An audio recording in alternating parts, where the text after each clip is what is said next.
Hey everyone, this is S.M. Pratt, and today we're going to talk about autographed Pokemon cards. Signed Pokemon cards are an emerging market right now. They are very fresh, very popular, but with that new popularity comes a new set of challenges. We have to worry about authenticity in a way that we never had to before. Certain artists will never sign other Pokemon cards, some will sign anything you throw in front of them. So what we're going to do here today is look at some of my collection. I'm also just going to talk about the current climate of signed cards, who's signing in Japan, who's signing outside of Japan, who isn't signing anymore, and hopefully will change their mind at some point. But let's get right into it, starting with the artist that opened the floodgates for all signed Pokemon cards, Mitsuhirato.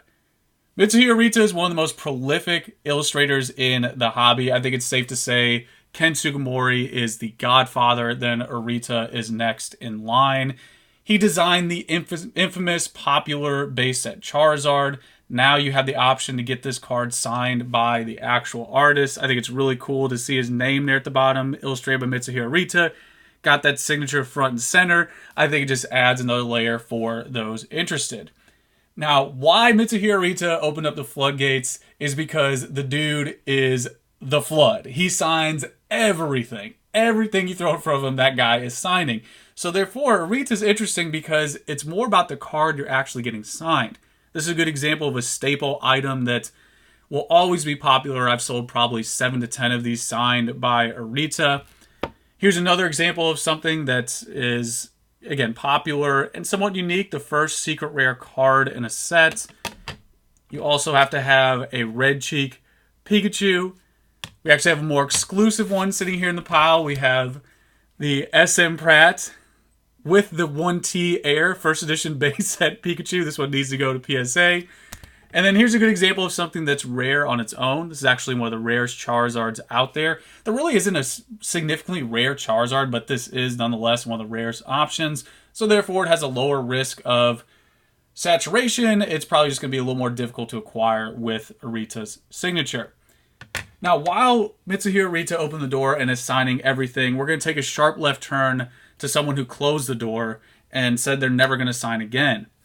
Recently, Harada was in Germany. She did a tour in Europe, and it didn't end well. She basically rage quit. It just didn't go the way anybody expected, and she put out on social media that she is not doing any more signatures. So tentatively, she's not available. And that's disappointing because, while we're talking about Arita, Sugimori, Harada's one of those OG artists. This card right here is from the 2004 World Championship Tournament.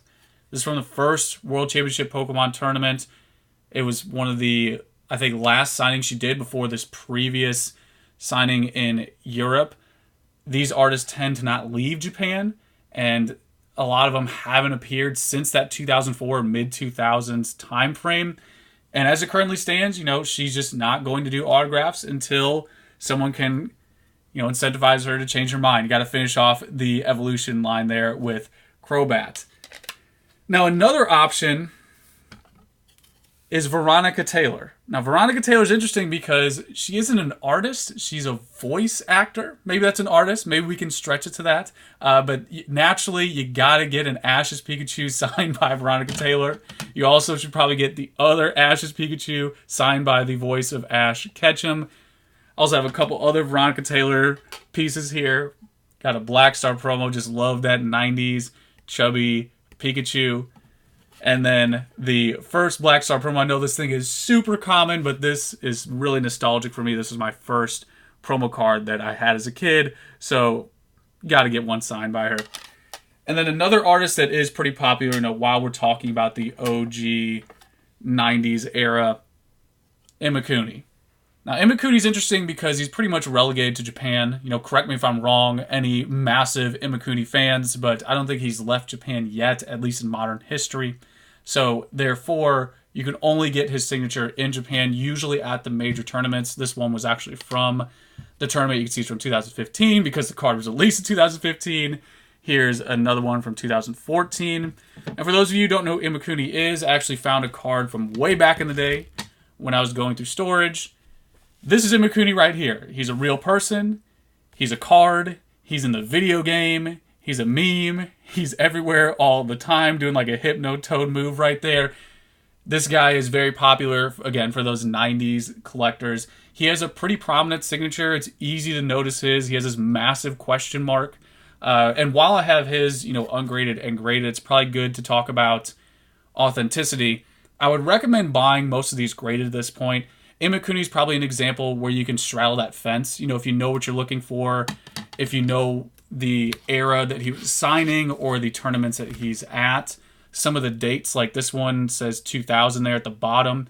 You can track it to the card. You could just make a nice educated guess or deduction, just give you a little more consumer confidence. But nonetheless, he's someone who really straddles that fence. You could still buy his stuff ungraded, and it's probably going to be fine. And then, of course, graded is the highest guaranteed option out there. Now, someone that you should never buy ungraded, and someone that we're going to talk about for the remainder of this video, Ken Sugimori. Ken Sugimori has so much to unpack here. It really contextualizes why it's so difficult to get certain artists signed. So Ken Sugimori is not only the most popular, prolific, iconic, just pile it on. He is the trophy card of signatures, unequivocally. This guy has only done a couple appearances ever for anything.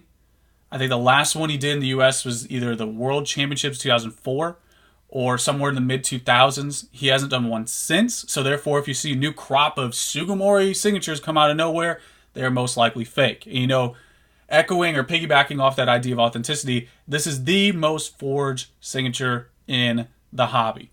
Bar none. Nobody comes close to Sugimori. Everybody is trying to fake this guy's signature. We have auto pens. There's some scumbag in Italy from Shade City. Italy and Netherlands are just the capital of Shade City, and there are people trying to auto pen this. There are people trying to do anything they can to get that Sugimori signature looking right. But again, if it's not authenticated, and more specifically, if it's not sourced, like this one right here, absolute beauty. I mean, to me, this is the best Sugimori signature out there.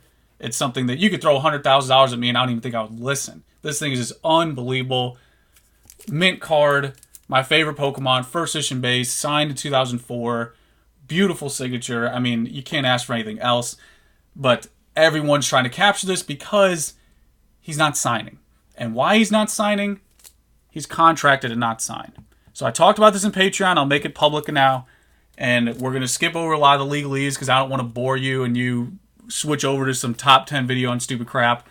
But Ken Sugimori has a contract with creatures like none of these other artists do. So, if we go to someone like Arita, how it works for Arita and pretty much everybody else, they are essentially a freelance artist. Free has an asterisk next to it, of course, when you work with Pokemon. You can't... They're like Sauron. They see everything is happening at all times. But at the end of the day, they don't have a ironclad lifetime contract. Even Arita, again, who is one of the most prolific artists, he can still go around and set up these events like he does, and more power to him. He should be doing that because it's great for people who live like in Dubai or Sweden and these other areas that he's visiting. Now, Sugimori is the opposite. He agreed to do a contract with creatures, and he is bound by that contract. So therefore, this guy is currently not doing signatures. I don't know how that will ever change. To compound that, this comes from one of my friends who's close with a couple of these artists. It's someone who I've known for a while, very good friend in Japan.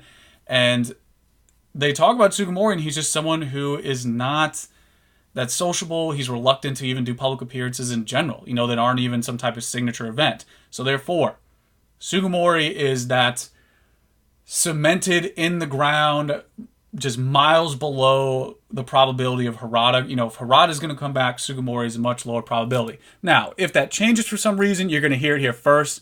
I'm going to shout from the mountaintops because there's so many cards I want signed by Sugimori. But why it is this way, why it's been this way for over a decade, is because of that contract. I know contract's like a new thing for a lot of young Pokemon guys out there. They're like, oh, what's a contract? That can't fit in Instagram. I can't put that in the hashtag, but that is why Sugimori is not signing. That is why his signature is so valuable. I mean, you're at a point now where, you look at these pieces, this doesn't exist anywhere else.